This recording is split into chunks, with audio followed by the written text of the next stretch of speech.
Hello and welcome, ladies and gentlemen, to a BlazeCasting presentation bringing you guys episode 1 of The Long Lane. This is a mini-series that I have produced and tried to bring together to give a little bit more information and analysis specifically tailored towards the decision-making of pro players. So in this series I'm going to attempt to jump into a replay of a live tournament game, which I feel is the most appropriate element for analysis of pro play, and from there kind of just examining the case-by-case decision-making of a couple of different hopefully popular and favorite players that you guys like to watch in the games. And now we can kind of take a step back, slow it down a little bit, and just look at exactly why they choose the things they do and why they act the way they do.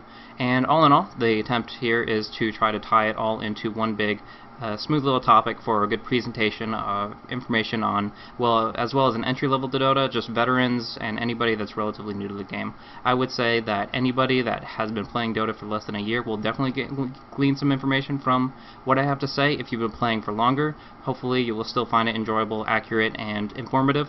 But I cannot guarantee you'll get it out of it as much out of it as the people before you, as I believe that it's very important to tailor to those that obviously don't have the information there yet.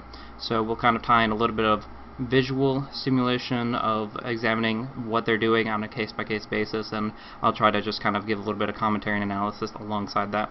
But a little bit about myself first. I am Blaze of BlazeCasting. I do a little bit of in-house and tournament commentary for amateur play, hopefully moving on into some tournament like professional type stuff later on.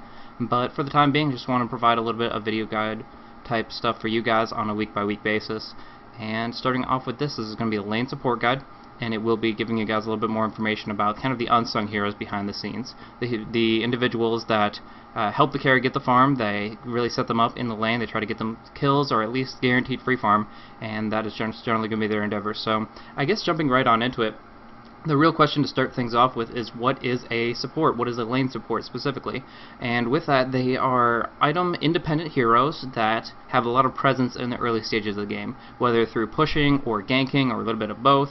They have these different mechanics based on their hero that allow them to get this range of presence in the lane, and through it allow the carry to farm safely. So the most common of that would be something like harassing and zoning, and we'll get into that concept a little bit later, but the main objective that we're talking about there is increasing their gold gain of the carry, the experience gain of the carry, and trying to deny the opposition of both. But I've used that term carry a couple times for those that don't know. A carry is the late game hero that they get a lot of farm, and if they can get all those big items up, they become just this complete king of the ring monster that just dominates fights and really carries their team to victory, as the phrase would be. And with that, they, even for the harder ones, the more scalable ones, they can actually get to a point where they can 1v5 the opposition. So although you do not have that potential, and so that's why the support is less of a popular role in the sense that a lot of people want to be in the spotlight, it definitely doesn't mean that support is in any way less relevant. As a matter of fact, the fact of the matter is, Dota is a very momentum-based game. The start of the game is not only as important as the later stages, but in my mind it's actually much more important, because as you gain momentum, you gain a little bit of advantage that you can transition into the next phase of the game with, and from there you just kind of snowball a little bit further and further on towards victory, as it were. And that is just generally your intention as a support, as, like I said, you're non-scalable, so that means later on in the game you will taper off a little bit, but that is by and large not that much of a negative impact, in the sense that you will be able to do so much with your early game. Have really powerful stuns, slows, aggression, all over the place, be very dynamic with your warding, and just add a lot of utility to the team, even if you don't have to take a bunch of last hits for farm and that kind of stuff. So along those lines, we're going to be looking at specifically, there's a couple different kinds of supports. If you look at the Chinese numbering system, there's kind of the top dog, which is the carry, number 1 for farm prioritization, and then it goes down 2, 3, 4, and 5. 4 and 5 are mostly what we're going to be looking at there. The number 4 is commonly like a jungling support who gets farm when he can and then ganks the rest of the time there, and still will help with the obligations such as warding and that kind of stuff, but isn't going to be the hard support.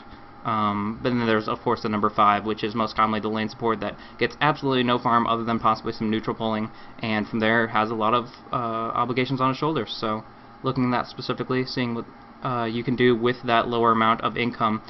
Obviously, any hero is going to be really, really good with a lot of income. I mean, if you get a Crystal Maiden, but you have 20,000 gold to work with on her, then you're going to be able to dish out some damage. But the idea here is to be able to do as much as you can with what you have, and that's really where the lane support shines. So there's a couple of different things. We generally call a lane support more often a babysitter, and yeah, it's a funny little phrase. I mean, goo goo gaga, little baby anti-mage can barely stand on his own one leg. In the lane himself, it's very difficult for them to farm, especially if the enemy is aggressive and has the potential to force him out of lane, run him out of regeneration, and deny him as much farm as possible. But that's where you come in. Well, your objective, like I mentioned before, is to try to make sure that the gold per minute and the experience per minute of the carry is maximized. So try to give him free farm on the creeps, hero kills when possible, and also, if you can, this is a little bit more advanced type play, but later on you'll learn that levels on the carry and getting him up with some early stats or increase in his skills will actually bring him to that later stage carry mode a little bit sooner. And with that, you might actually be better off walking away from the creep wave just a little bit and letting the carry get solo experience, which in a dual lane, that would double the experience gain from him, effectively giving him a solo lane, and that can be really, really promising for helping your carry get going. But there are also limitations. You won't level up nearly as quickly yourself, but there are different ways of getting independent sources of farm and experience that we'll go into in just a moment. But today we're going to be examining a game between LGD and EG. It's part of the G1 League series, and it's a pretty good game that I feel highlights a lot of the major concepts that I want to be going over today. So hopefully you guys will enjoy that. Before I get on into that, I'm just going to start off with talking about the starting items, because I won't really have a chance to get into that once we get on into some of the mechanics of the basic support things. Since, like I said, with supports, the action, or at least the activity that you are obligated to do, will get going right off the bat, like at the first minute mark there.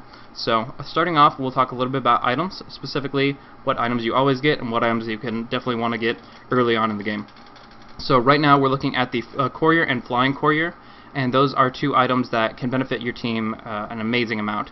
The Courier should pretty much is a given. The Walking Courier, you have to have one on your team, and along with that, generally speaking, one support, number 4 or 5, gets the Courier, the other one gets the wards, so at least you have those on the field.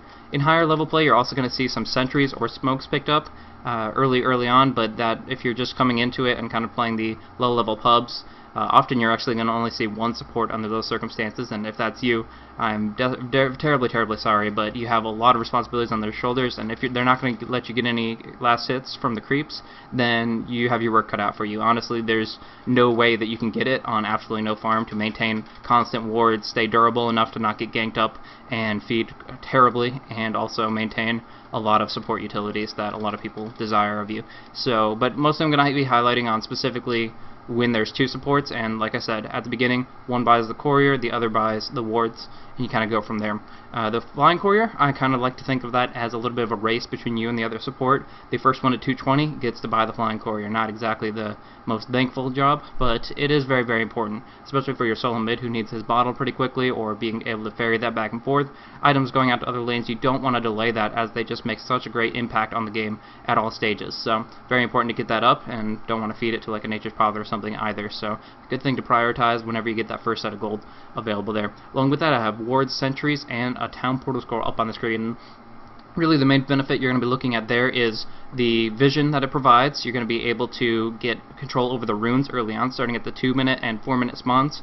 Getting those completely covered is very important. Along with that, you can also do things like blocking off spawns that for creep stacking and pulling, but that's more advanced stuff that I'll get into in the second half. But for the time being, just know that you can use those and use the sentries to deny them that benefit. The last thing I'll mention on is the town portal scroll. You don't want to buy that with your starting gold.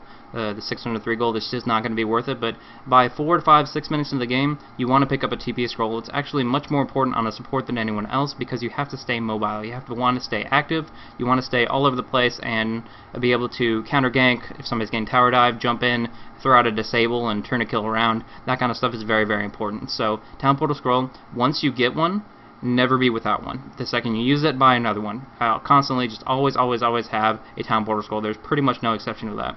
And with that, it's just too vital, and at all stages of the game you're going to want to have one, because you need to be able to defend from a push and counter push out a little bit, stop somebody that is getting tower dive, that kind of stuff. Very, very important. But you won't buy that with your starting money, but you'll get that pretty early on. But closing these two out as we will finally get on into the game. Sorry if I rambled on a little bit too much, but I definitely want to lay the groundwork so that everybody here is kind of on the same page going on into it.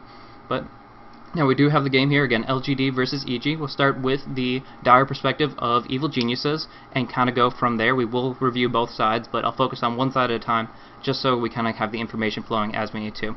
And yeah, I am a little bit of an American fanboy. I obviously live in the USA, so that's one thing that you'll just, if you aren't really the biggest fan of Western Dota, I'm sorry about that. That doesn't mean I won't be covering a lot of Chinese games as well as types of things where, you know, Dendi, when I'm going solo mid, I'm probably going to go with like Bulba versus Dendi or something like that. I mean, would love to do that, but that is just what I start off with, is what I'm most familiar with, which is definitely the American scene.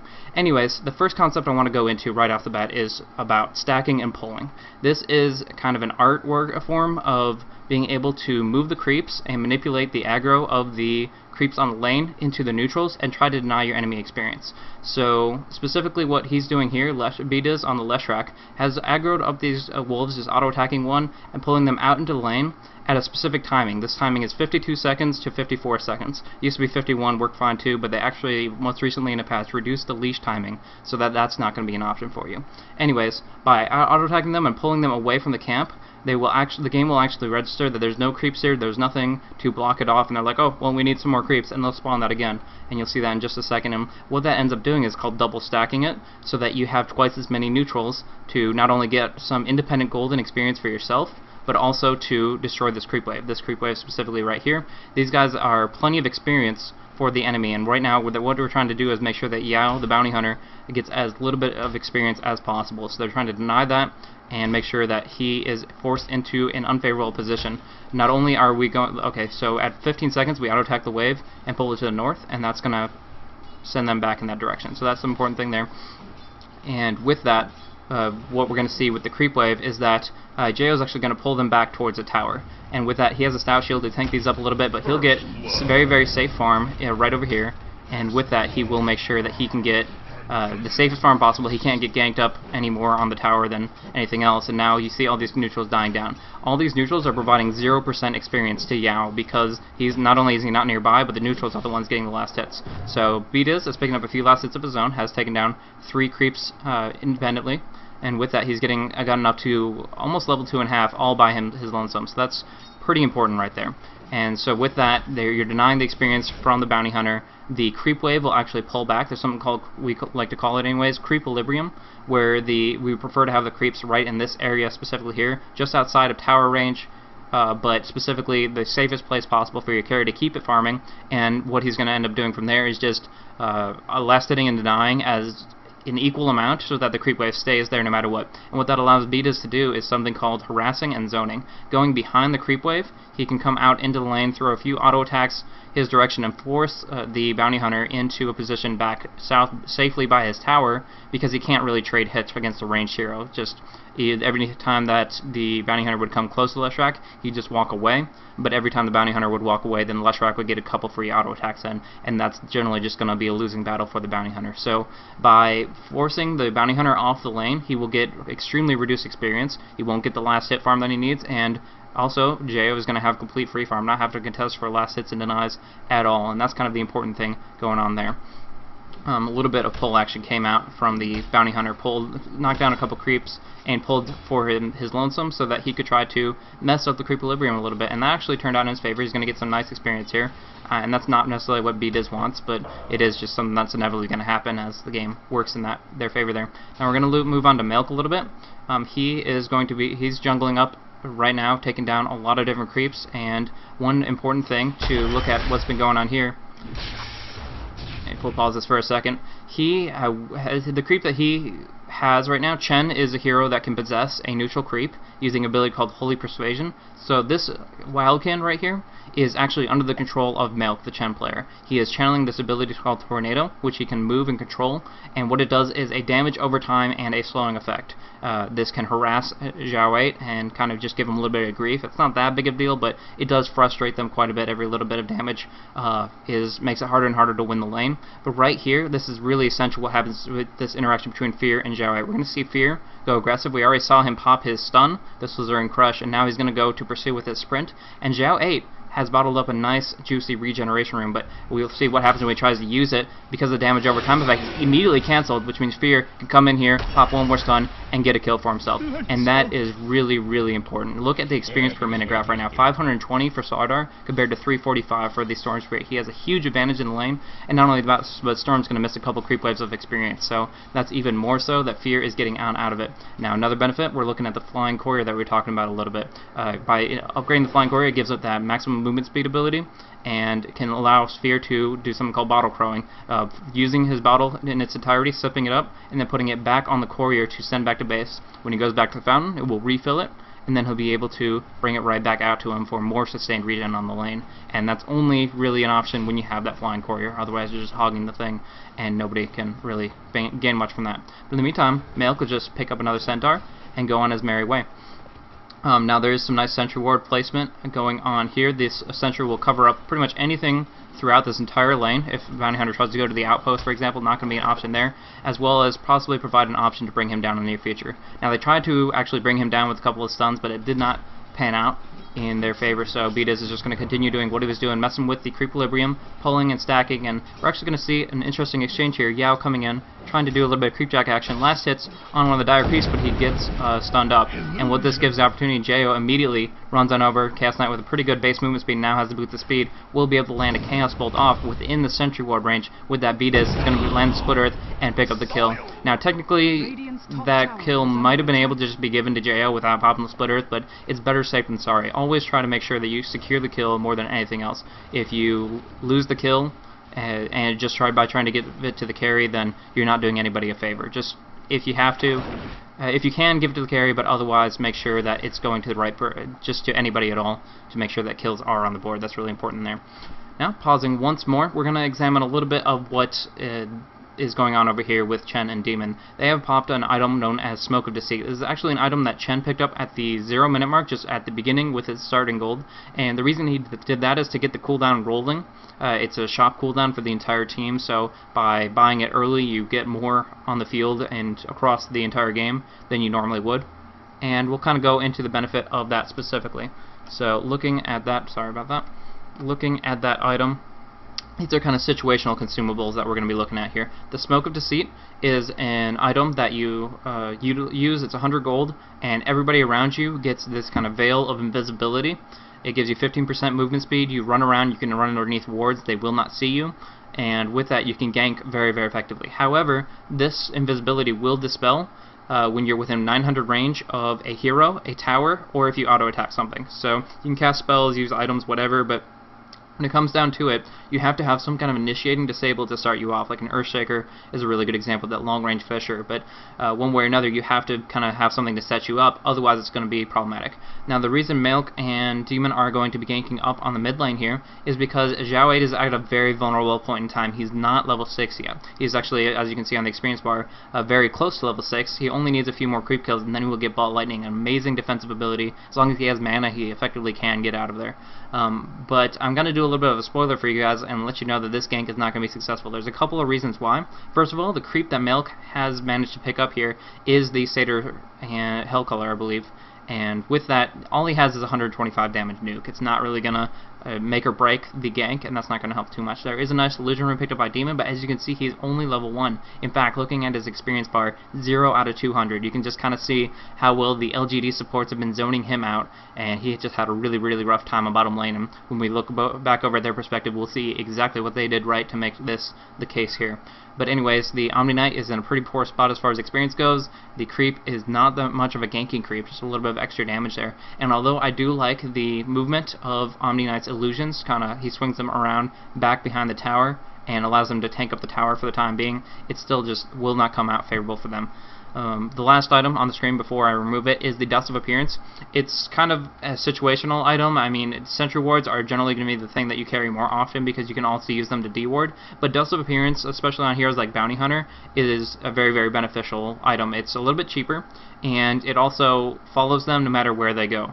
So if they walk out of range of a sentry ward, you're kind of out of luck there, especially if you don't have a stun or a slow to keep them locked down in that position. So with the Dust of Appearance, if you feel you can bring them down within the next 12 seconds, no matter where they go, then that's going to be your best option, because as long as you can see them as if they were a normal visible hero, then invisibility will not be an issue unless they can purge the buff off.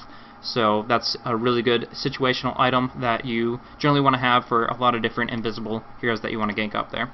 But I'll take this off the screen so that we can get back on into this gank here. So we do have Chen swooping on through. They want to get in a good position where the Xiao 8 does not expect what's about to be forthcoming. The amplified damage will come back up from Slaughter just to make sure they have good vision on him. But remember, when this creep wave is gone, Ball Lightning will be available and their gank will guaranteed be unsuccessful here. But like I said, nice movement from the Omni Knight's Smoked Illusions. Gonna move aggressive there, but this is now the time. They have to go in because he's gonna hit level 6 in a moment, and he actually does hit level 6 right here. So the gank has kind of failed. They don't really have any real ganking pressure right here, and instead he sees Milk taking damage from the tower. Xiao 8 will initiate on in. Yao will be able to clean that up, but at the cost of the Storm Spirit himself being Testo Pace down. That didn't work out very well for him at all. But look at the transition from the LGD supports. DDC and SC come on in to secure not 1, not 2, but 3 kills for their team, with only the Storm Spirit going down as a casualty there. So they're going to pursue, finish this off with the Ice Path, and that's going to be all she wrote for that gank there. And we're going to look at just how quick the reaction was on that, but good action there. It's just really important for supports to be mobile, be ready to act at a moment's notice to help out their team, and that's definitely what happened on there. In the meantime, Jayo's been just kind of farming up and doing what he needs to finish the job here, and he's getting free farm to a general degree. I mean, he only has 29 last hits. He could be doing a little bit better there, but one way or another he is getting what he needs to, which is enough gold to move towards the mid game with some decent items, power treads, maybe a drum or whatever. I mean, there's plenty of different items, and we're not going to go into builds specifically, but that's just the fact of the matter is they're providing gold for their carry there. Now, looking on into the early game items, we kind of see Chen, where is he at? Milk has picked up a Ring of Basilius, and now I'll transition over to this screen so you guys can check out a couple of really awesome items to start off with early on in the game, after obviously the starting items come on through. So first thing, I mentioned the Ring of Basilius. That is a great item specifically for pushing. It's good for the lane presence in general. I mean, you get a little bit of sustained mana regen for your teammates and yourself. It's not the biggest deal in the world, but every little bit helps. Along with that, the armor will make sure that you don't take as much auto attack damage as you would have, but it's so much better when it's used for pushing. You turn the aura on, and it will actually give +2 armor aura to all the creeps, whether they're possessed neutrals or they're just the standard lane creeps, and it will allow them to take another tower auto attack or just do that much more damage and take that much more damage from the creep wave itself. So kind of pushes the lane in your favor, gives them that much more physical damage mitigation, and from there you can knock down the tower rather rapidly with that Ring of Basilius. So important to have at least one on your team for the team fight aspect of it, but if you have like one on the bottom and top lane, then you will actually be able to do a little bit of split push action, where the second that one of the enemies fall back from one of the towers, then you can just put that pressure out really quickly, turn that Basilius on, and start knocking on the tower's doors. So that's really nice there. Along with that, the Magic Wand as our second item, that kind of aids into the fact that supports are in early skirmishes very frequently. They like to be in the action, trying to control the pace of the game, and through that they're going to be doing a little bit of fighting back and forth, and they will be generating charges of this Magic Wand by being near enemy spells cast, and with that gain a little bit of health and mana to survive throughout those skirmishes, and that's really important there, as well as just being a really efficient way to have a bunch of stats in one little spot. That's, you know, +3 to all, and that little item slot is going to be really awesome. Moving on into that, the Bracer is a very good stat item as well. It just gives a little bit of extra durability, so that if you're worried about a bounty hunter just picking you off all by yourself, 100 to 0, once he gets enough burst damage on that Chinata, then the drum will the Bracer will put a little bit in your favor as far as giving you a bit of extra health. I don't recommend just stacking them like crazy. A couple of supports can do that, just 1 or 2, but generally speaking, the reason you want to pick up a Bracer is if you really really are lacking in that early survivability, or if you want to transition into a Drum of Endurance, which we'll talk about when we kind of go into mid to late game item choices. Last item is the Boots of Speed, and with that, you're just kind of give a little bit more mobility. One really important thing is being in the right place at the right time, as Merlini says on his stream. And what you're looking at there is you have a couple different upgrade paths you can go with. The Tranquil Boots is really good for supports that don't have to worry about mana nearly as much as far as their spell casts and want to stay mobile on the field. It also gives a nice little bit of out-of-combat healing, which can help you out quite a bit. Other than that, you can be looking at just keeping the boots as they are. I mean, Boots of Speed themselves, rather effective, but also you can look at the Arcane Boots. As a general rule of thumb, just have 2 Arcane Boots on your team.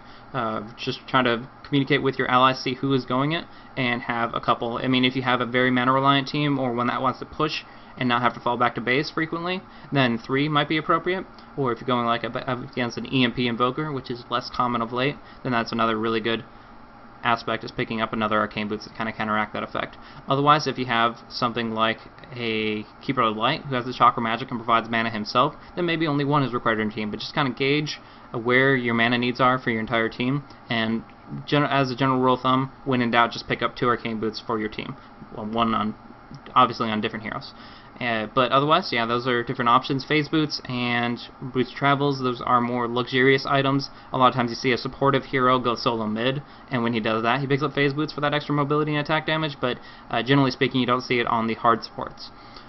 Anyways, back to what I was saying as far as items that you should always have: the Observer Wards, the Sentry Wards, and the Town Portal Scrolls. So if there's one thing that I want to get across in this specific instance is wards, TP scrolls. Wards, TP scrolls, you always want to have them. There's never a time that they will be an inappropriate choice. You always want to have wards on the field, get some vision, get understanding of when the enemy is coming in for ganks, get some control over runes, over Roshan, over ganking up the enemy jungle aggressively. I'll talk a little bit about ward positioning and timing in just a little bit. I have a recorded video for that specifically, but just kind of getting that a little bit delved into your mind.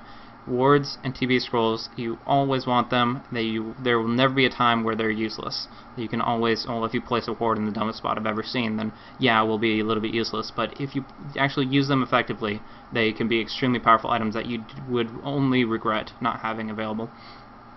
Anyway, so clearing those off, we'll finish up on the Radiant perspective, or sorry, Dire perspective here, and after the ward video we'll go into what LGD is looking at. But like I was saying, Milk has at this point in the game picked up a Ring of Basilius that will give his Ursa, for example, it'll give him a nice little armor bonus here, which will allow him to tank up the neutral creeps in the jungle, and also allow him to push that much more effectively. Now, a little bit of commentary on warding. A lot of people don't understand why lane wards are so important. Sometimes in tri lanes they're much more obvious, but right here you got to look at specifically what kind of vision this ward provides. Looking here, you can see, for example, yeah, you would have absolutely no idea at nighttime that he is walking right along towards the middle lane, and you could, if he was an invisible hero, then it's kind of a moot point since he is an invis hero and he could be walking right by invis, but the fact of the matter is, if he was just a powerful stunner that could initiate a fight there, you don't want to have no knowledge of him walking towards your enemy solo mid or your allied solo mid. So this kind of vision, it gives everything around that you see here is provided looking at the Dire's perspective. So that's kind of really important there. They can see everything in this circle here, and that's just a really decent placement for the ward. It will see anybody on the high ground. It will also see if, like, Zhao 8 was in this position here and he decided to TP scroll towards the top lane and gank up on the Chaos Knight. You see him teleporting out, and you can alert your allies to that. So that's really, really important, especially when the solo mid heroes get that level 6 and get those ultimates rolling. Just becomes that much more relevant. Along with that, Sentry Ward in the mid lane gives a little bit more understanding of the presence of the bounty hunter. If he roams towards the mid, you don't have him like stalking you right here waiting for the perfect time to strike. Along with that, you see him getting the opportunity. B does counter warding on the mid lane and denying that vision to the opposition, so that's really good stuff too. Anyways, a little bit of what I was talking about right here. Milk and Jo pushing up on this top tier 1 tower and trying to bring down the towers. Towers provide a bounty of approximately 200 gold for each person on your team, as well as a bounty of up to 500 plus gold with the person who last hits it. So a lot of gold to be had out of that, and if you can get some of them early, it's a really, really big advantage. If you drop it below 10% HP, then it can be denied, which gets half of the gold thrown out the window. So you definitely want to try to make sure that your team brings it down themselves, but nevertheless, it's just a really good thing to not only take down for the benefit of the GPM across the board for your entire team, but also the aspect of making sure that they have less control over the map, of course the map. They can't town portal scroll to that frontline tower.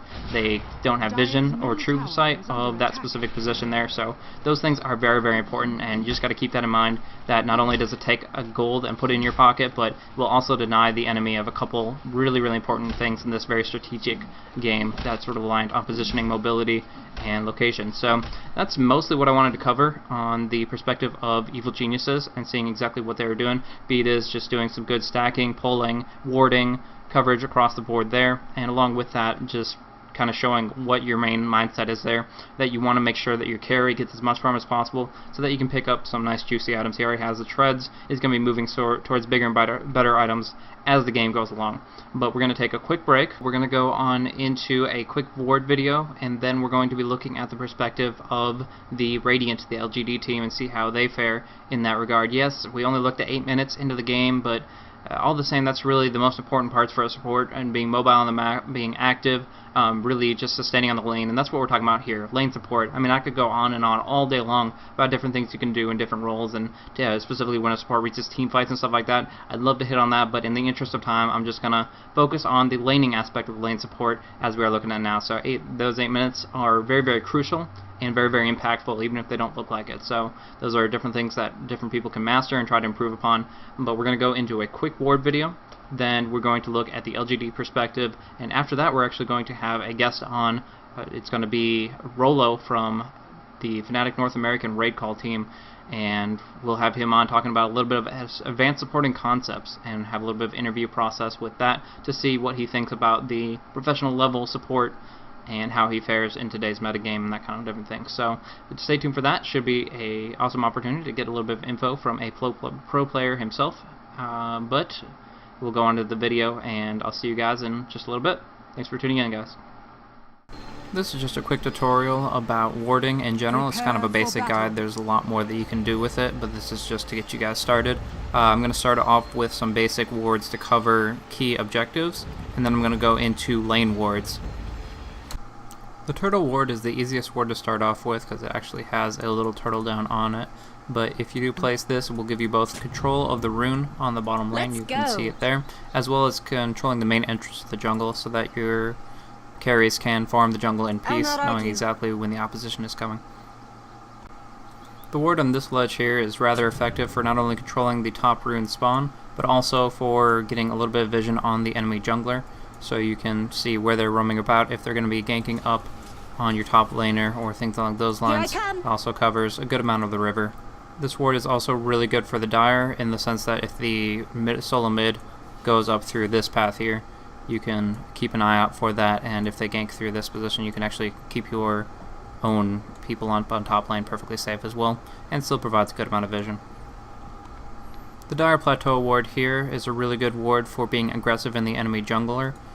They can, if they go in from this position here, assuming safety, farming up some creeps on the eastern side or the easy camp here, you can see them coming and gank them up, as well as fortifying a push on the tier 2 if the tier 1's already down and you want to sometime in the near future push up on the tier 2. This will make sure that you know exactly what the enemy is doing to counter-initiate. However, one thing to keep in mind is that this ward is still very easily countered. It's very common, and therefore sentries generally are placed in a similar position to bring it down. This is a really nice aggressive ward for any hero that likes to farm stacked ancients, such as Luna or Sven. You can really benefit a lot from keeping vision on this area here and ganking them up.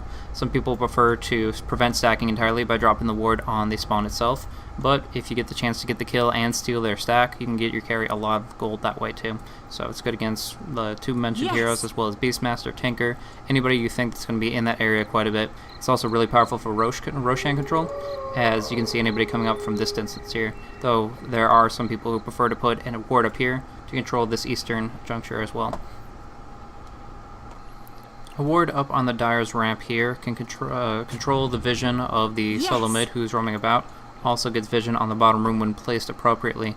It's most effective though when you use it to control Roshan, knowing exactly when the enemy is going to mobilize to try to take that asset. Really good in conjunction with this ancient ward we already talked about. So if you have this, you know exactly what they're doing, you know if they're trying to counter-initiate when you're doing Roshan, that kind of thing. One thing to keep in mind though is its positioning is rather important. You can put it right here on this step and it'll still do pretty much the exact same thing. However, it is much more susceptible to being countered. A lot of people like to counter ward in a position similar to this here, which will be able to stretch to any wards up on the plateau with the eyeball, the turtle ward that we talked about, or any ward that's in this location. But if you put it high enough north, that's not a possibility. Swift as the wolves of Ice Rack. This is a nice Radiant Aggression ward that's less likely to be countered. You can see good vision on anybody moving towards the camp on the east for the Dire, as well as anybody moving around in these junctures here, so it gives quite a bit of control. However, if you do have no control over your top rune, you might have ganks happening on your ancients that you don't know about, and you have to keep that in mind. This plateau ward is good for both factions, and it's really good if you're in a pendant situation where you just need to survive, especially if your tier 2s have fallen on bottom and middle. Then you just really need to know what's going on out there. It is very likely to be countered by the opposition if they have a lot of momentum going, but it's still better than losing a couple heroes in the process trying to farm up jungle camps such as this, or trying to defend a tier 2 when they have, let's say, an epicenter Sand King coming out in this position here. This ward is exceptional for controlling the mid lane. Your Radiant hero can see wherever the Dire hero is going. If there's a Pudge trying to land hooks on this half of the middle lane, you can see exactly what trajectory he's going to try to get on that and dodge it. Along those lines, it also, of course, gives vision of the top rune and any ganks from the top lane. In an aggressive tri lane, you want to have vision behind the enemy Dire tower here. It will pretty much give you the location of anybody that's hugging the tower, which is generally what they're going to be doing if they're playing defensively, and also whenever they're going to pull the creeps here. Now, keep in mind that you don't necessarily have to block off the pull itself, as you can actually just gank them up and try to get some kills out of them being very far away from their tower. After the 6-minute mark, when the solo mid heroes are more inclined to roam around with their ultimates available and gank up, it's important to have vision on what the enemy mid is doing so you don't get TP'd on and ganked up 3v2. That's nice. If you're supporting in a defensive tri lane, then a lane ward here will allow you to go aggressive on any hero who steps past this tree boundary line, know exactly when to flank them up and bring them down for some extra kills for your carry. Also, will provide some nice vision of the river and anybody TPing. If the enemy is going an aggressive tri lane and is particularly deadly, then you can ward in this location here to cover up the bottom rune instead of on the turtle ward, and that will give you understanding of the whereabouts of any Dire heroes in this position here. Let's go. It's important to put it near this location here and not just on the ledge, because you actually can get a good amount of vision to the south and to the southwest into the jungle. If the tier 1 has fallen in mid lane, this ward is really good for preventing ganks on anybody in the jungle. It's really good in conjunction with the previous ward, which covers up the rune. This does not hit the rune, however, will give you a good amount of display to the west, easy camp, to the east, the ramp up in this direction, and gives you actually a lot of vision in this southern area here too. With this ward in the previous, there's very little way for your jungler to get ganked other than using Smoke of Deceit. As per the Magic Eyeball, this ward is rather good for controlling the top rune as well. But the main benefit, I would say, is that you are less likely to get counter-warded, as many people drop sentries in this location to make sure there's no wards on the top left or the eastern one. However, it is not as aggressive and does not give you any information about what's going on in the Dire jungle. Now I'm going to go into wards that give you similar benefits from the Dire perspective. To start things off, this is a really good ward for Dire bottom rune, not only to cover the rune area here and make sure that there aren't any ganks coming from the Radiant mid, particularly through this juncture here. They obviously can go through the back door, but it can still put a lot of vision in that regard. The one reason I really like this is that it gives a lot of vision to this camp specifically, so if they're monkeying around with that, you have complete understanding of that. Or if they happen to go by the northern, this ward here, it's actually better on Dire than it is for Radiant, but it will cover up the bottom rune and give you a lot of vision to the southwest as well as this southern area here. Again, similar to Radiant, you can put a ward in this location here on this ledge. You can see if the solo mid is ganking from this area into this area specifically towards your top, as well as covering up the top rune. Alternatively, if you want to go aggressive in the near future, you can be looking at warding up on this position here. You'll get full vision and control of their ancients. It's really important up against heroes such as Fen, Gyrocopter, Luna, even Drow to some extent. Whoever can be stacking with Humble Dominator, you want to make sure that you can control those stacks and make sure that they can't capitalize. If you want to go aggressive on the enemy Radiant Jungler, then you can place a ward in this location here. Gives you a heck of a lot of vision towards if they're going to be farming any of the medium camps to the east, as well as the hard camp up here, and even a little bit to the west, so you definitely can put out a lot of aggression because of it, and just have generally good knowledge of where they're going. If they TP to tier 2 and they want to head towards Roshan or a bottom rune, you have full knowledge of that as well. In tri-lane situations, when you want to be defensive for your carry, you can put some good wards down in this position here. I have my favorites right here, but I mean, there's tons of different variants to try to avoid being counter-warded. But it will cover up TP scrolls on the tower, so you know when they're forthcoming. Give you some vision on the river, and some vision for when they try to move in this area specifically. Allows you to be very aggressive. Again, you can gank and flank around these trees whenever they try to move up to either zone them out or get a kill. In a dire aggressive tri-lane, if you want to try to pick off enemies on the tower, this will give full vision of the tower and those around it, and allow you to run to and fro behind it. You can do some good creep skipping with this action, or just dive when you feel it's appropriate to try to bring somebody down. I don't want this video to last too much longer, so I'll just mention a couple quick things. This is by no means a comprehensive list because there are so many different ways to place wards at so many different times. It's a very dynamic thing that requires quite a bit of research, so check out some guides online. If you have YouTube right now, I'm going to put in the description a link to a couple of different good guides, but in general, just experiment, see what you like best. But a couple neat things to try out: putting a ward in between the towers of the tier 3 towers, the top, middle, and the bottom one. You can get some good vision into the base to help you push up that difficult uphill battle right there. So you can do one there, one there. Similarly, you can do the same for the Radiant on the Dire. Another important thing to consider is if you're trying to push a tower and you want to know exactly where the enemy is, you can put some behind different towers to get some really good vision off, and by that means know exactly when the enemy is going to try to oppose you and when you can just push all out.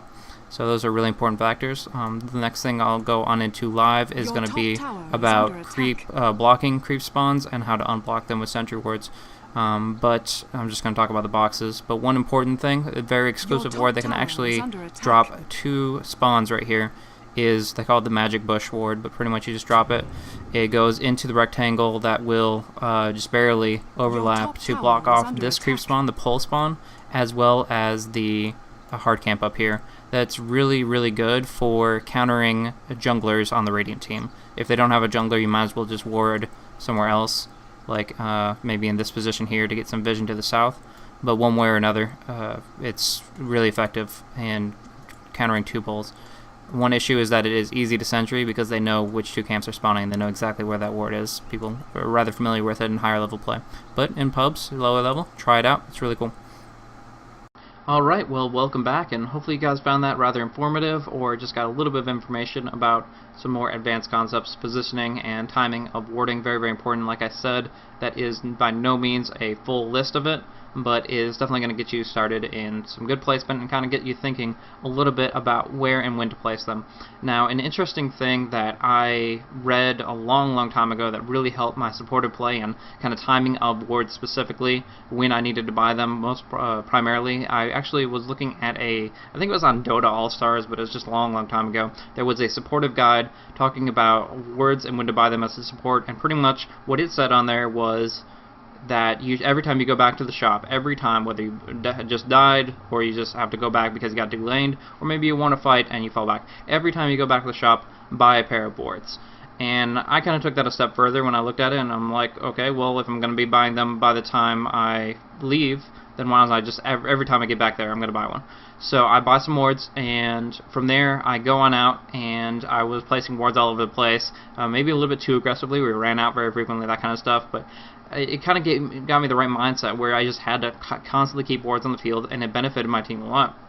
So Just taking a little bit of a step back from that, examining where I've come and kind of maturing over time as I've played a lot of these types of games, I kind of realized that that's not necessary by any stretch. Just having that many wards on the field every time you go back is just too much.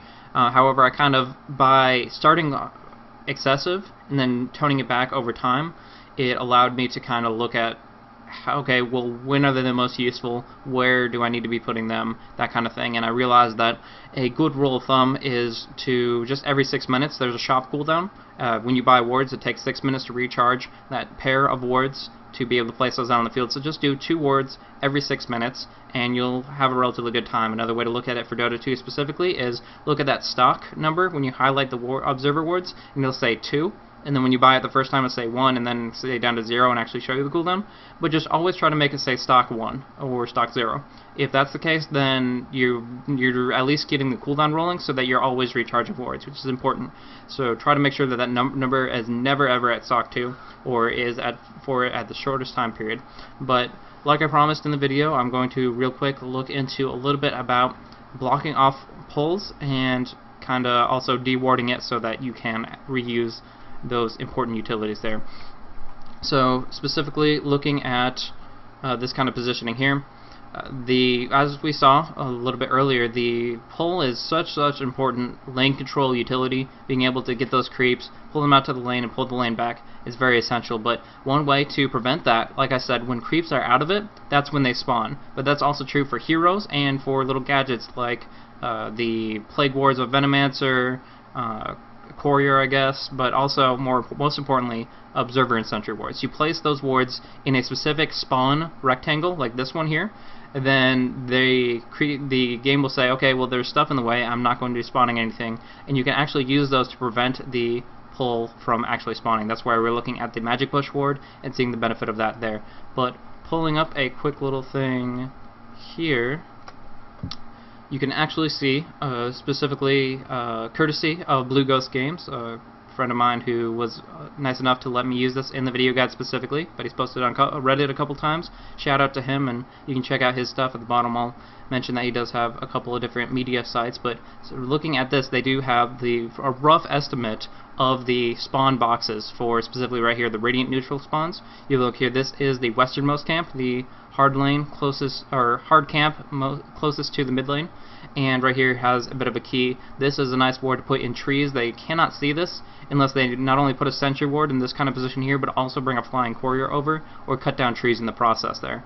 So pretty much the idea here is the enemy, if they wanted to prevent this camp from spawning, they would put wards in any of these locations, or in here if they want it super secret. They won't get any vision out of it, but it will very effectively block off this camp. But along with that, if you want to deward it so that the camp will continue spawning again, you want to place a sentry outside the box, any location here, so that you can get vision into the camp without blocking it yourself for another 3 minutes. So very important there. Last thing is also blue will be rune wards as well as providing a block. Now going on through, here's the easy camp for the Radiant, and you kind of just see this is a very simple square blocking off at these steps here. So there's some nice hidden spots right here, but in general people just put it smack dab in the middle so they can see what's controlling up this ramp. Then you have the camp that's in the northern middle section. It's the safe lane hard, as he calls it, and with that you just kind of have a couple of different landmarks. There's the magic bush that we were talking about. The observer ward we placed in the video was right in this position here, and that will block off 2 spawns there. But anything in this location, you'll actually notice that it's kind of hard to stack this camp, as if you're pulling it all the way to the south to follow this path here, it's actually going to be a lot more distance, and it might be more difficult to actually get that stack to work for you. But the last thing is second to last thing is going to be the pull camp, and with that you can see the magic bush once more. See this line here, and you have a couple different ward spots that you can hide within here, and again they have to have a flying courier or cut down a tree or two to be able to see that. But people will be surprised how far south it extends. You can put something all the way over here and still get vision of it. So a good placement is right in this spot here. You can get vision to the south and see what's going on, especially if you can knock down this tree and put it right in this spot. I love that spot there. But like I said, it's very dynamic, a lot of different things you can do with it, and also a lot of different ways you can counter it. So just kind of think about where you want to put your counter wards, what kind of position they need to be in to do what you need to do. Last thing is the northeasternmost camp, close to the river there, and pretty much you can put it in any of these locations. If you put it in this spot here, you get some vision of the rune, as well as it being hidden. So very effective in a little niche mindset. It doesn't see anything going in the back around here, so that's kind of important, but we'll see anything of this position specifically.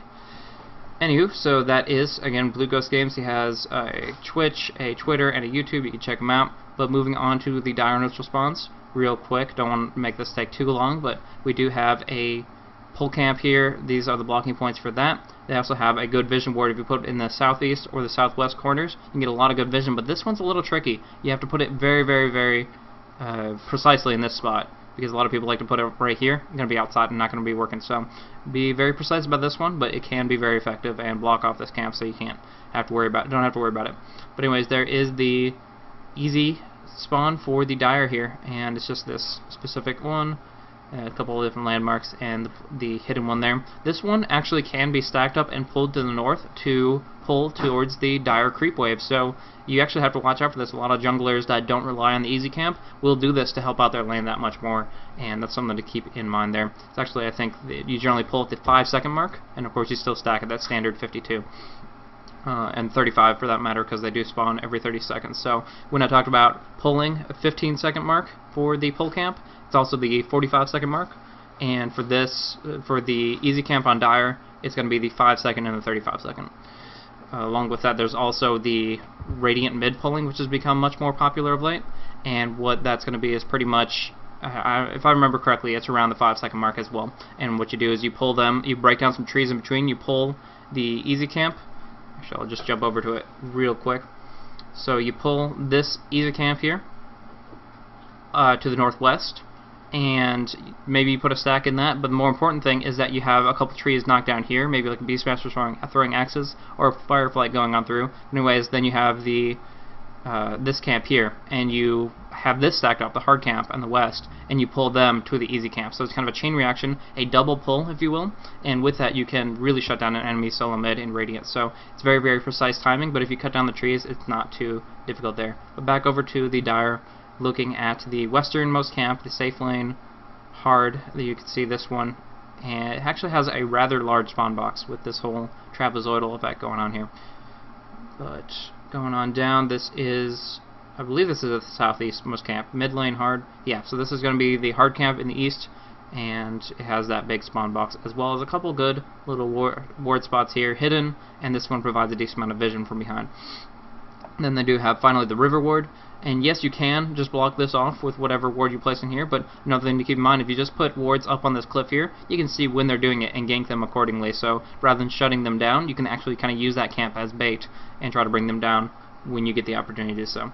And finally, the ancient spawns, if you have like a Beastmaster, a Tinker, early on they want to be stacking ancients as well. Later on, the Sven, Luna, Gyrocopter, Dragonite, I mentioned those heroes in the video. Those will be trying to stack up the camps early on so that they can farm up the ancients rather effectively. So with this, you can block them hidden in these positions, otherwise just in this general area. But one thing, don't want to make this mistake when you're trying to deward it, make sure you pull it out to the east. Don't use this Ring of Bones as an example, because that's not going to work out for you. You want to use it outside of this rectangle here. Better safe than sorry, just put it on the dirt path, but use that sentry outside so that you don't block it off for another 3 minutes, because that's very counterintuitive. And finally, the Dire Ancients.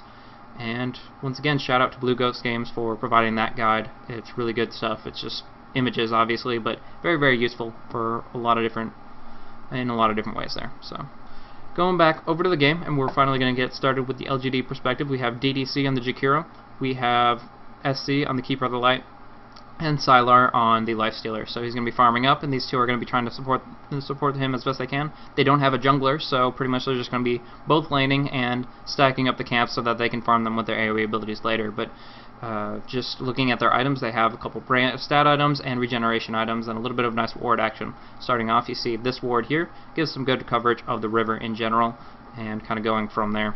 But again, we see who their opponent is. It's going to be Demon on the Omni Knight, who isn't generally the worst offlaner in the sense that he does have a really good burst heal and the potential to become immune to magic, but it's just not going to work out for him, generally speaking, as the LGD supports are on the ball and know exactly what they need to do. So we're going to kind of speed this up just a little bit to see Jakiro going to pick up a haste rune and that kind of stuff. We'll move on forward with that kind of use this as a positioning tool to drop down an observer ward here. And this is one of the lane wards I was talking about, actually. Yeah. If you just look at what this provides, it's really, really effective. You give so much vision. This is just looking at the radiant vision specifically. You can see all the way down here. So you can see whenever he tries to approach the lane in any way, shape, or form, you will see exactly what you need to be able to push him right back away. You look at the Creequilibrium, Sylar doing a good job of maintaining it there, but SC starting off doing a stack on the pole camp as well. The Wildkins have been stacked up here into another stack of Wildkins by DDC, so simultaneously very methodical.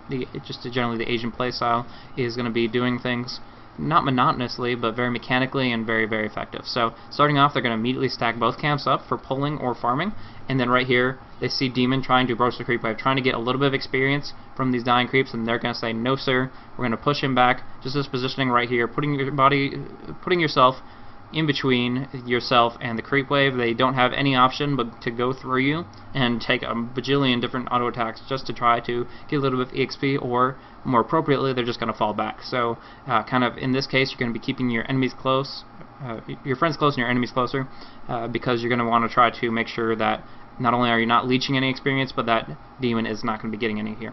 So doing good positioning there, zoning him back.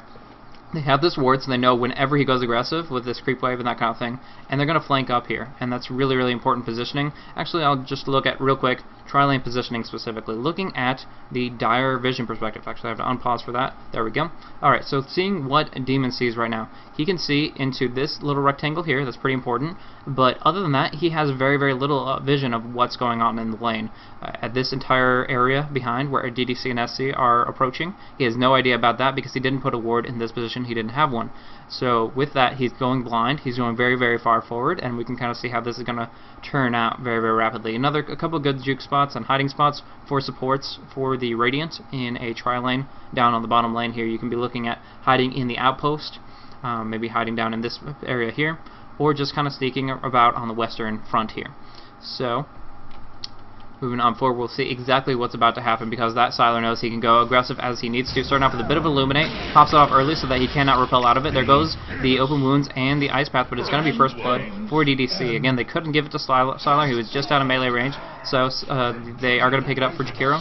And look at what DDC does with this money. First thing he buys, Boots of Speed. Second thing is going to be a Flying Courier for his team. So you can see Wings already picked up on that. 1 minute and 50 seconds of the game. Really, really nice to have it that early on to get the bottle flowing out to the Storm Spirit as fast as possible and to get items across the board. Really, really nice action there. So now Jakiro can harass more, roam more, and be more aggressive. And that's always what you want to be as a support. And as a result, Omni Knight, who again has 0 experience, is now hiding behind his tower. Doesn't even feel safe in this position here. He knows he can get stunned out, and he knows he's going to be in a really bad spot if he keeps on feeding. So he will do a little bit of stacking on the Ancients, if I recall, but other than that, he's going to give complete free reign to the LGD on the bottom lane here. So SC doing a little bit of pulling action, Illuminate to burst it down rather effectively. As it is a triple stack, it's going to, no matter what, burn down the creep wave very, very effectively. And with that, he wants to get a bit of free golden experience for himself. So SC going to get some last hits, move towards some mid to late game items, and I'll actually, I guess, take an opportunity to talk about those real quick. So specifically, there we go. Late game items. So to start things off, these are all items that I would kind of consider luxury on a super hard support, at least I used to. But one thing to keep in mind is that the gold from assist and kills have been buffed up a little bit so that you will have more gold flowing in general, as well as reduction of cost of wards and boots. So you have about 50 more gold from each of those every time you want to pick those up, and that's going to be a little bit more viable to transition into some late game items. I think that's a really good move from Ice Frog, designing it that way so support's going to be a little bit more active instead of kind of just running around like a poor man looking for a last hit. But here we go, the mid to late game items. We already talked a little bit about Bracer going on into Drum of Endurance, and that is a great utility item that provides attack speed and movement speed. It gives a nice set of stats too, +9 to all, and a little bit of base damage, but the main thing there is going to be the aura to provide movement speed and attack speed, and also 4 charges of a burst of attack speed and movement speed, 10%, that stacks on top of the 5% that's already 100% of the time there as a passive. So you're going to be able to get a burst of movement speed that allows you to set up maybe a stun or escape from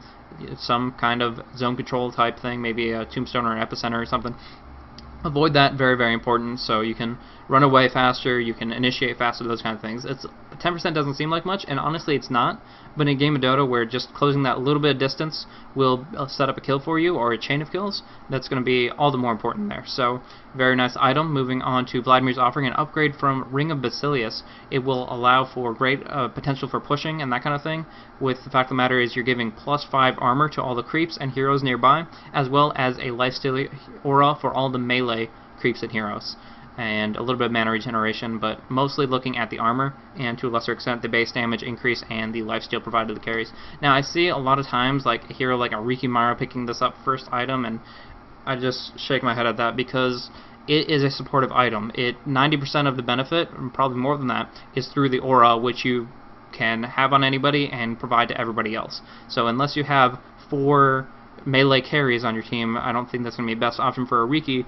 compared to somebody who has a lot of powerful summons that benefit from the base damage increase, or the lifesteal, like Lycanthrope is a common carry of that. Ursa needs it based on the fact that his lifesteal, or sorry, his Fury Swipes don't stack with lifesteal as far as unique attack modifier, so he can't. The only thing that he can go with is an aura of lifesteal. But other than that, it's going to be a supportive item. It's going to be an item that you want to have on the item-independent heroes to provide more benefits to the item-dependent ones. And through that, you can get a lot of armor, physical damage mitigation, and other things like that. Now, there are pro players that do pick up the Vlads on a carry or a semi-carry, and I'm fine with that because it's the way that it's done there is as a utility pickup. They want to add a little bit of oomph to their team fight, push out a little bit more aggressively, and have more presence early on rather than rushing like Day Dallas and 5 Divine Rapiers. I'm obviously joking about that, but the fact of the matter is, it's as a utility item, it's not as a carry item, and so you really have to watch that. But enough of that little bit of rant. Vladimir's offering a nice, cheap option for mid to late game support. Along with that, there's some nice escapable and survivable items. There's the Yule Scepter, the Ghost Scepter, and the Force Staff. The Yule Scepter, it provides a nice little bit of mana regeneration, allows you to spam up your spells a little bit more, and a nice bit of movement speed to stay active, try to catch somebody by just having that little bit of advantage. You can use the Cyclone as a 2.5 second disable where you cannot do any damage to them, kind of like a cheap stick, if you will, and with that you will just put them out of the fight. It's really nice against maybe a Faceless Void. If he pops off his Chronosphere and your allies, you can throw him up if he doesn't have that BKB active. That's very beneficial. Otherwise, you can actually use it on yourself, and you will purge the debuffs that they put down on you, and with that you'll take yourself out of the fight, kind of like Shadow Demon with a Disruption. So that can be very beneficial to keep you alive long enough for your friends to come in and help you out, pull you out of a bad spot, and kind of take the focus off you for that time period at least. But along with that Ghost Scepter, it gives you some nice all-around stats. It also provides you a physical damage immunity. Pretty much auto attacks will not be able to land on you while that is active, but keep in mind that you will take some bonus damage from magic damage, so watch out for that. But if you're about to be 3-shot by a Lifestealer or a Faceless Void or any one of those hard melee carries, maybe a Sven, right on your face, and you have to avoid that, then Ghost Scepter is the way to go. Along with that, you also have the Force Staff, which is kind of a mobility item, more so than escape, but it definitely serves a very beneficial purpose in that sense. It allows you to either initiate with that 600 range jump forward, or it allows you to avoid the opposition, kind of kite around the enemy melee heroes, or just pull you out of a bad spot. So Force Staff used for very good survivability purposes, as well as providing some intellect there. Then some higher utility items for your team in general, the Mechanism and the Pipe of Insight.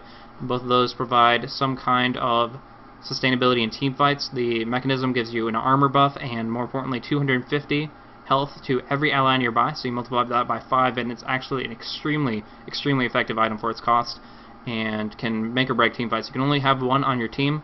The effects will not really stack very well, but it's still going to be very beneficial. Same with Pipe of Insight. It has a damage absorption shield of, I believe, 400 magic damage. It does occur post-mitigation, so the fact of the matter is you generally will mitigate a lot and reduce the incoming damage of a lot of magic damage with that. The fact of the matter is you have that magic armor. So with that occurring post-mitigation, by that I mean that it will reduce the damage and then it will apply to the absorption effect. So it actually will absorb closer to like 600 to 700 depending on who the target is there, but it's really, really nice there, and it of course does it to everybody else, not just you. So it will be just a big team support item that will make sure that you don't get just completely destroyed by a Venomancer, Poison Nova ticking down rapidly, and if you're caught in an epicenter, Queen of Pain's about to ulti, that kind of stuff, you pop it in the midst of a team fight and it's very, very effective. Finally, you have like a Scythe of Ice. It's pretty much the luxury of any supportive hero, getting a 3.5 second disable in which they cannot act. You get to damage them. It's really, really powerful. It cannot be understated. It gives you a lot of intellect and mana spamability, and it's just pretty much the best item possible for a support. Get one of those for sure if you're just rolling in dough. A couple of honorable mentions that I didn't put up there, but you can look at like a Blink Dagger or a Refresher Orb. Situational at best. I mean, there's going to be heroes that can benefit from that as an initiating tool for the Blink Dagger, or the Refresher if they have really powerful disabling ultimates, like let's say a Warlock or a Magnus if he is playing supportively. He might fit into this context, but one way or another, again, this is all situational, and it's just things to keep in mind. Otherwise, you're just going to tailor towards a general item build that will suit you. Final thing on the list, as always, what have we learned so far? What do we always want to have? Occupying a couple of our item slots right off the bat? Wards, TP scrolls. Hopefully you guys have learned that by this point, but it's very, very important. Even 60 minutes in the game, you still need Observer wards up. You still need to try to counter ward as best you can, and it can benefit you guys so much. I mean, you get against an Invis hero, sentries mean a free kill if you can get the lockdown, and along with that, you of course will be able to deny vision from the opposition, so that's very, very important. But I feel I've hit on that enough, and we'll finish off with what is going to be happening in the game. LGD doing pretty well right now, just making sure that Omni Knight does not have any way of getting any farm whatsoever. We did see just now that attempt to bring down the Storm Spirit in the middle lane successful, but this Illuminate just burning down these creeps very, very effectively. In the meantime, attempt to stack from DDC, not going to actually be the right timing for it, unfortunately, so not that big of a deal. Anyways, SC just going to keep on using that rank 2 Chakra Magic to spam out that Illuminate and keep makes free farming. So Sylar getting plenty of last hits right now. You're actually going to be looking at 20 CS, and that's really, really important just to keep it early. It's going to be actually a kind of a benefit of money early is actually better than money mid or late, because assume that you get some farming items such as the Midas, the Battle Fury, sometimes Maelstrom, that kind of thing, the Radiance, all those items, the sooner you get them the better, because they always give benefits so much more earlier on.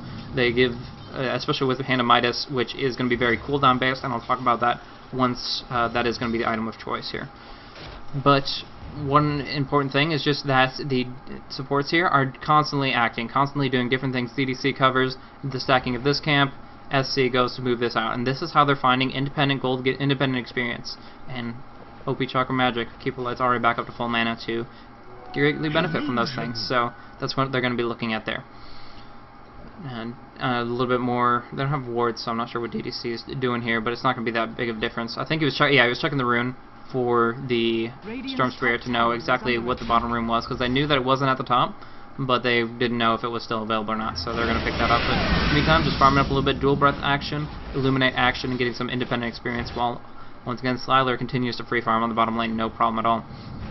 So nice little action there, and they're just going to keep on keeping on with their active performance there in the jungle, kind of doing a kind of dual jungle type thing. But the main thing is that the Omni Knight cannot get experience because he's zoned out, he's harassed, and as far as they know, he's stuck on the tower.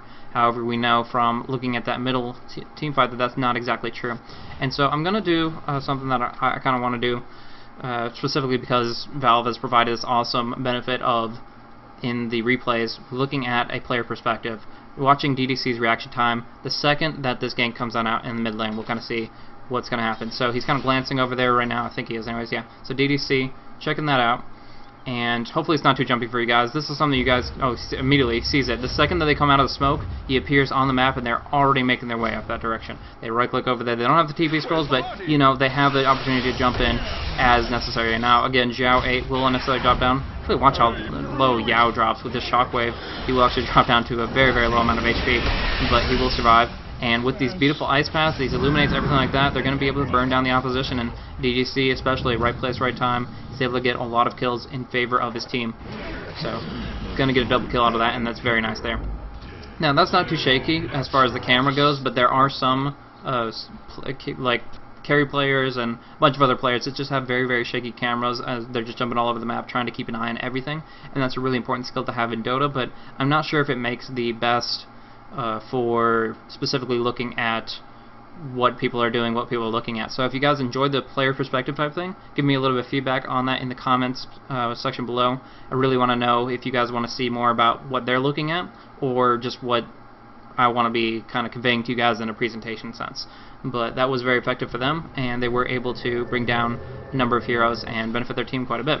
So you can kind of see in the gold graph and experience graph, definitely benefiting for themselves. Now, Sylar here, he has picked up a Hand of Midas, and this is really, really, really awesome for him. Getting that sooner rather than later is going to be a really big deal. He's going to use it to try to get as much experience as possible, finds a big creep, pops it off, and he will get that big wildkin, get a lot of experience. Actually, it's handing him a free level and almost a half, because it gives 2.5 X coefficient on the experience you normally would gain.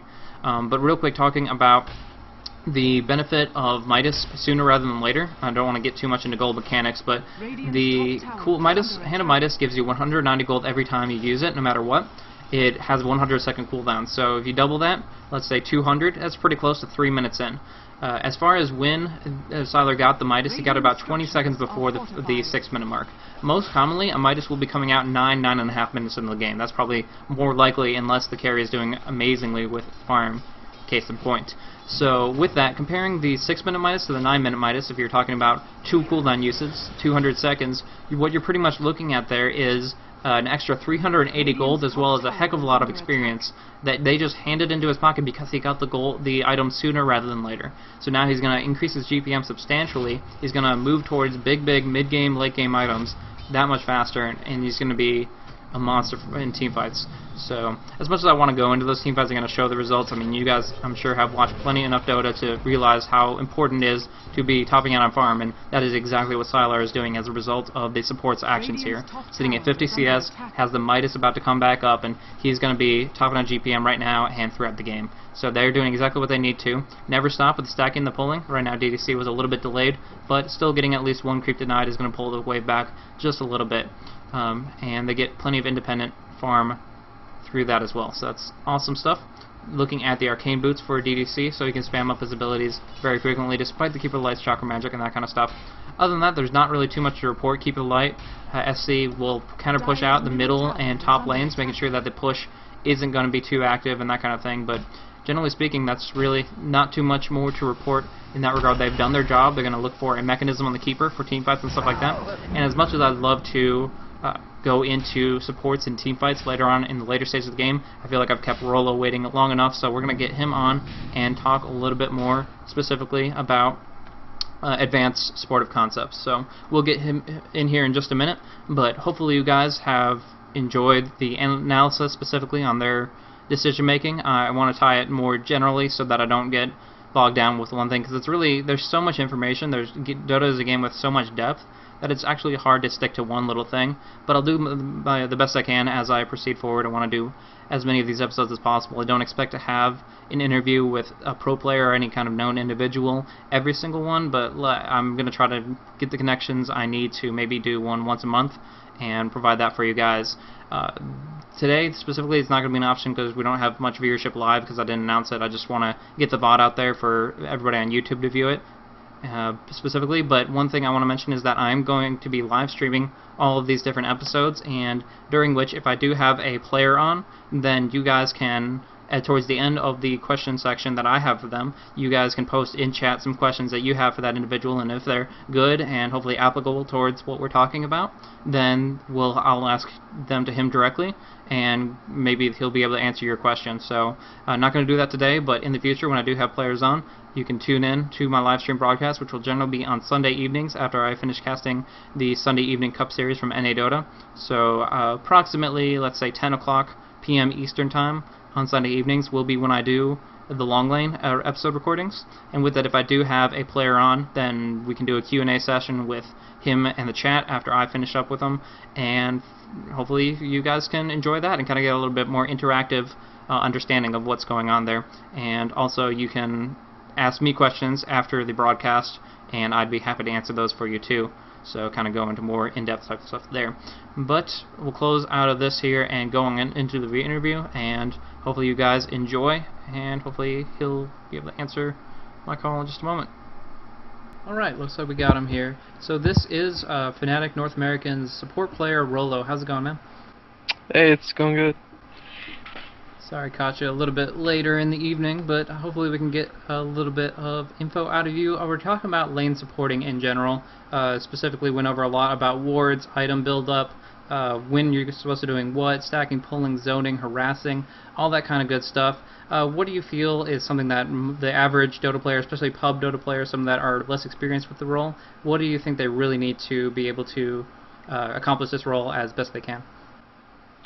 Well, I think a big part of it is learning how to manage your money. I guess especially in higher level games as support, you're not always going to get, a last hit here or there like you would in a pub game, and you might not be able to pull if they ward it and stuff like that.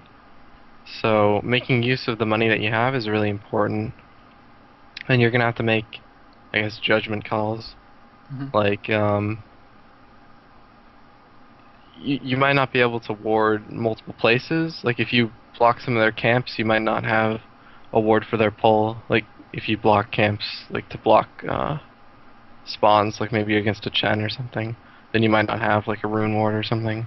So lots of times you have to kind of make calls about which places you should ward or how you should lane, and just making the best out of whatever you have. It's pretty hard to do. Sure enough, sure enough. Do you feel that having a relatively item-independent number 4 player to help you out with that makes that a little bit easier on you? Yeah, it does definitely make it easier, but sometimes that's not always an option, I guess. Certainly, certainly. So one thing that we didn't really hit on as much as I'd like to have is tri-lane versus tri-lane. 3v3 circumstances, it's kind of like going back and forth constantly. One person's obviously trying to play aggressively to capitalize on the offensive position, while the other one just wants to keep the carry alive. How would you say, where's your mindset in that? How's your communication with your teammates? And really, where is the focus? Is it just trying to get the kills or trying to keep your carry alive, or... Yeah, you kind of hit on that. Normally in a tri-lane versus tri-lane, there's one that's sort of like the offensive tri-lane, and there's one that's like the defensive tri-lane. In the defensive tri-lane, you would have like an SD or something. Like SD would obviously just disrupt whoever the other tri-lane goes on, and I guess the goal for the defensive tri-lane would just be to farm however much they can. If they go even, I guess that would be like a success. They might be a little bit weaker in terms of tri-lane versus tri-lane ability, so their wards would probably be more defensive. They'd be more like there might be one in the jungle right above, I guess right next to the lane, just to try to map out where your opponents are going to be so you don't get caught off guard. And your goal is basically just to farm your carry, like you said, and to try to not get picked off. Definitely. And yeah, and the other tri-lane would be trying to get more out of it than just farming. So that can be tough. Like if they have a hard carry like a Void or something, and you go offensive, your goal is to either get more farm than their Void or kill their Void. And so normally you go into the tri-lanes with different goals depending on how you're laning it. And so the big deal for you as a support would be to thwart the enemy's objective, either to try to make sure that you shut down the enemy carry if you're going offensively, or try to keep your guy just farming as much as you can in that regard. One thing you hit on was, yeah, like putting wards in the jungle and trying to make sure that you're not flanked up in a poor position there. I mean, a lot of people hide in the shadows and try to catch some person unexpected coming out of the shadows, and that can be a really big deal, especially when there's so many stuns involved. I mean, there's many tri-lanes that involve 3 stacks of stuns, and you mentioned a little bit about disrupting the ally to try to make sure that he stays alive, but how about with the communication that goes through with those quick skirmishes? I mean, it's kind of on the fly, but how do you respond to those in the most hectic of circumstances? Normally the important thing is that everyone's focusing the same target, because in those fights normally you want to like burst down one person, then kind of back out. That's normally how it's done. And like, so kind of how we do it is, if you see like a 3v3 fight about to start in a lane like that, kind of call out who's most out of position or who's easiest to kill, and make sure that everyone knows who's being focused. And then when they die, you might call out a second person, or just leave it at that. Sure. And that helps your team know who to stack their spells on. Well, not stack stuns, but like, you know, who to burst down and do it efficiently. I think that's pretty important. Definitely, definitely. As far as you were talking about a little bit about positioning, do you think that the support should be on the front line of things so that the carry isn't as susceptible to being focused, or do you feel that you should kind of just balance out the fact that you're rather squishy, not very durable, and just kind of keep that in mind and don't go overextending yourself? I think it really depends on the situation. There's definitely situations where you want to put yourself sort of in front of the carry, but I think, for example, if you have an SD and you're running something like an SD dual lane, like maybe SD Luna or something against some tri-lane, and you're not really sure where they are, you might want to have the SD back, like way far back, so he doesn't get caught with the carry, and then just ready to disrupt. Yeah. So you just have him sort of committed to that. But other times, like maybe if that lane has left and you're not sure if they're going to be ganking from the jungle or something, you could just have your support sort of chill in the jungle. So if they do smoke gank or something, your support would break the smoke first. I think that's sometimes a good idea too. It really depends, especially if they're close to an item. You might want to protect them like that. Very cool, very cool. Yeah. So is there anything you kind of want to add to all this here? I mean, I kind of discussed with you what I was mostly covering in general, but are there some specific things that you feel, especially transitioning to later stages of the game? I covered a lot of the early game, but are there certain things that you feel should keep in mind as far as like disabling in team fights and things like that? Are you always trying to lock it down the person with the most damage potential, or are you focusing on trying to get the carry, bring down the carry to make sure that obviously he loses gold on death and that kind of thing? What's your decision making there? I think again it depends, but I think there are a few, like when I first started playing support, I guess my sort of mentality was to cast all my spells and then sort of be in the middle of the fight and soak up some damage for my team.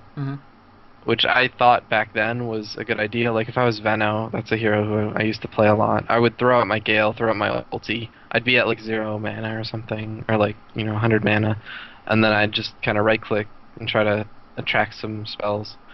And now I play kind of differently. I think support is really positional because they're position based because you die so fast. And I think it's more important, especially if you have the mana to support it, to kind of stay in the back and throw out spells. Because if you're like, it's a good example, Jakiro I think is a really good example. If you stay back far enough where you can get off like 3 or 4 ice paths in a longer team fight, it really is game changing. And I think just trying to live as long as you can in fights is really important. Very true. So it's not really necessarily the sentiment of the sacrificial lamb. I mean, I'm sure that you agree with me that if there's a 100% choice between the carry dying or yourself dying, if you jump in, he will live, or if you don't, then he will die. I think that anybody will make the choice to kill the support and keep the carry alive. But you feel that in general team fights that it's not necessary to just drop down your 1,000 health bar when you could be throwing out more stuns and making the game, changing up the fight as it goes along. Right, yeah, exactly. I think a good example of when you'd actually sacrifice yourself is like if you're going for a Rax or something, and you might stick around 5 seconds longer than you should just because that would guarantee a Rax, and then you and the carry are both trying to get out, and suddenly 3 or 4 TPs show up because they all start respawning. You might like run back at the Rax and kind of attract them there to give your carry time to back out and TP. Gotcha. That's a legitimate way to use it. But in fights, unless you're someone like VS, like if you're against something like Void, Magnus, Enigma, where they have like just so much superior lockdown, you're gonna need someone to kind of swap them out. That's like Venge would thrive in that against that kind of lineup. Sure. All right, cool. Well, anything else to I think one really cool thing to note is Fluff and stuff used to run for our team a bit, and he had some really cool info on like starting items. I used to get, and I know a lot of people like to get like branches on support heroes over like regen. You know, if they have to get something like courier wards, because lots of times, especially in Trilane versus Trilane, you want to get sentries. Yeah. To kind of limit their vision, or maybe de-ward your pull spot or something like that. And that doesn't leave you with much gold. So if you want to get a few branches, you'll kind of have to give up like a salve or something. And Fluff and stuff really did not like the idea of giving up a salve for branches, which is kind of an interesting thing. He basically talked about how, like, let's say you're in a Trilane versus Trilane situation and you win a fight, but your carry and your supports are really low. Like, maybe you went on one of their heroes, one of their support heroes, and he got off all his spells like a Veno, he got off his Gale, and then their Undying like triple decayed you with Tombstone and stuff. So your whole team's like about to die. You can't really afford going back to your fountain, because that'll give them a space to catch up and farm. And killing a support, but then having to back off and give their carry room because your whole team's low really isn't optimal at all. So being able to just heal up and be right back in the fight is really important, and that's kind of why every team has an Urn late game, so you can win a fight and then push immediately after. You don't have to kind of heal up. Yeah, definitely can't count out that out of combat regeneration. Those starting items so essential. So not only are you talking about early stat items to keep yourself alive in one big concurrent fight, but if you get those types of items like healing salves and stuff like that, Urn of Shadows, then you can out of combat regeneration be right back in the fray. So that's definitely something to keep in mind. I mean, you can be dropped down to like 20% of your life, but then the salve will give you another half of that back. So yeah, that's really definitely something to keep in mind when you're trying to jump in and out of the fights and be as useful as you can. That's kind of the main thing of a support, is have high utility benefit to your team overall. And not to mention, you can just give it to your carry if he needs it. Like regen items you can transfer to anyone. And starting gold on supports, and like the first 15 or so minutes, 20 minutes, gold on support is really important. And that's why, like, you'll never see a support like intentionally not last hit a hero or something to give it to the carry, unless the carry's getting like minus or something. Like, I mean, first blood. It's not really that common, because gold on support is just as valuable as gold on carry. Sure enough, sure enough. Alright, well, cool. Thanks for coming on and giving us a little bit of insight into the pro player mindset of supported play in that regard. So good luck in your future tournaments and stuff like that, and thanks for coming on. Thank you. Awesome, and I'm glad we had a chance to have him come on and give us a little bit more information about advanced concepts, hit up on a couple things that I didn't get a chance to jump into, so that covered up a lot of different things. And again, if you guys tune in towards a broadcast where I do have somebody coming on the show to give us a little bit of outsider information, then, or insider for that matter, then please feel free to, when I open it up to questions from the chat, then you guys can type that on out and we'll be able to ask him some questions directly. But in the meantime, I will just kind of conclude this out. And I do appreciate you guys for tuning in. This was really awesome that I kind of finally got this going. I've been trying to get this mini-series going for what feels like forever. But I just kind of want to give a little bit more information to the general public, try to get people playing up to par in at least a competent skill level. If you feel you're already there, hopefully I can just add a little bit more edge to your game, in the sense that I can, benefit your play with a little bit of extra information that you may or may not have already known. So along those lines, I intend to record an episode every week on Sunday evenings, like I said, and with that I'm actually going to be trying to do some different giveaways and stuff like that, specifically looking at, I have a bunch of different cosmetic items, rares and uncommons and stuff that a lot of people might like, and I'll be providing links to that before the broadcast and stuff like that. But pretty much before the broadcast, I'll ask a trivia question. First one to get that right will be able to get a free cosmetic item or a beta key. I have like 5 of those stashed up, so if you guys want one of those as well, that's an option. And I'll also do 2 after the broadcast, so 3 per night sounds pretty good, and also some trivia for fun at the very least. So tune in for that if you guys want to see some live showing of that as I try to get this off the ground. Hopefully you guys do enjoy it in general. Along with that, I'm going to be looking for replay submissions for what I have going on called Big Plays Bunny Clip of the Day. It's just going to be something I close out with, and quick little clip of an awesome little play from one or more heroes. Doesn't really matter. I mean, it's not really Dota Cinema top 10. I'm not going to be super incredulous about how I evaluate them, but just throw those in. I'll actually put the email on the screen for you guys right here. So that is blaze.replays@gmail.com, and if you submit to that, then hopefully one of you guys can each week get put up on the end of this, which you'll see for yourself how it kind of looks. But as I'm closing out, I'm trying to think of what else I wanted to cover. Oh yeah, I kind of mentioned having extra questions, like if you wanted to do a Q&A at the end. Instead of having that in chat, I'll probably have some in chat after the fact as well, but I definitely want to have some on screen as well for the viewers that view it as a video on demand later on. So with that, I'll have at least a couple of questions that I'll answer on the stream, and with that, just as an example, kind of give you a good idea for good questions that tie into the topic specifically, as those will probably help out the presentation the most. Good example would be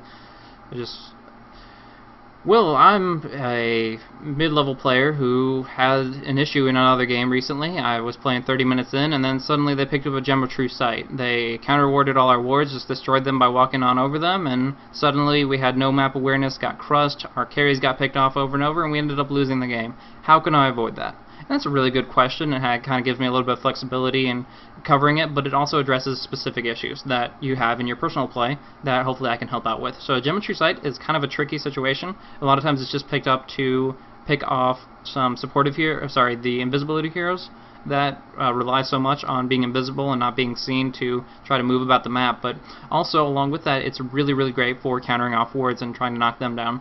A couple of different ways you can approach that is the easiest way would just be killing the person who has a gem, taking it for your own or destroying it, and with that, it's generally the best option because it is a 10-minute shop cooldown, and if you can take that off the board, then really you're not going to have to worry about it very much. It's a big investment with the gold cost that is applied to it there, but that's sometimes easier said than done. The gem is generally carried by a very durable hero, kind of a tanky type individual that does not want to let it go, and they will try their best to survive, and with that, it's not always the best idea to focus on. Maybe you just have to win a full team wipe and pick them off as the fourth or fifth person standing, or second to last, whatever. So with that, it's really important to try to bring them down to try to get that gem off the board. Other than that, during that time period, you're going to be looking for something I'd like to call sneaky warding. Just kind of putting it in positions that they normally wouldn't look for, especially ones they wouldn't generally just happen to walk over. Put them on cliffs, you put them in weird little spots, niche spots that they won't be able to see.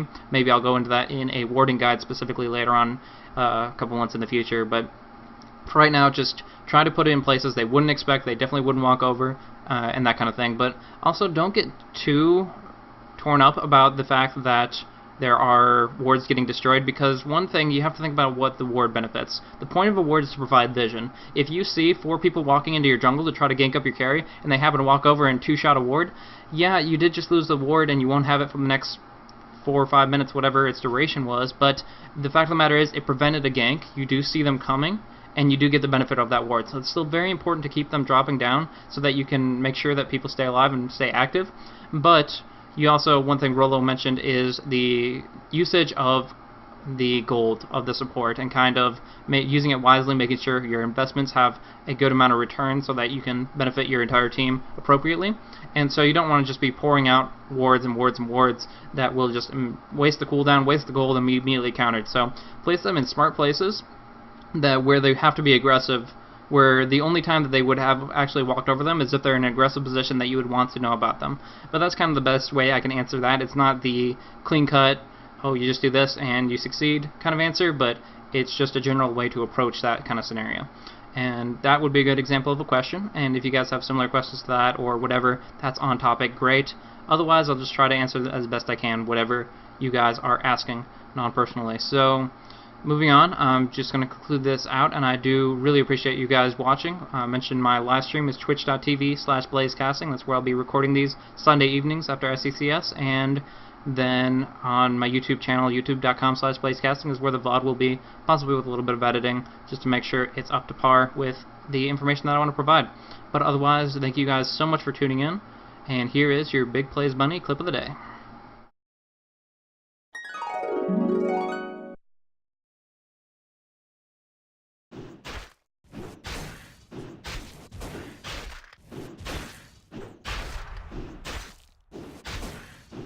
No!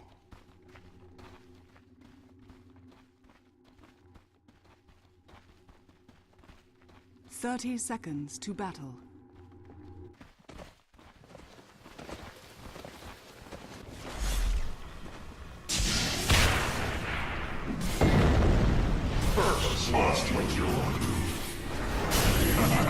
First blood is a knight's grand.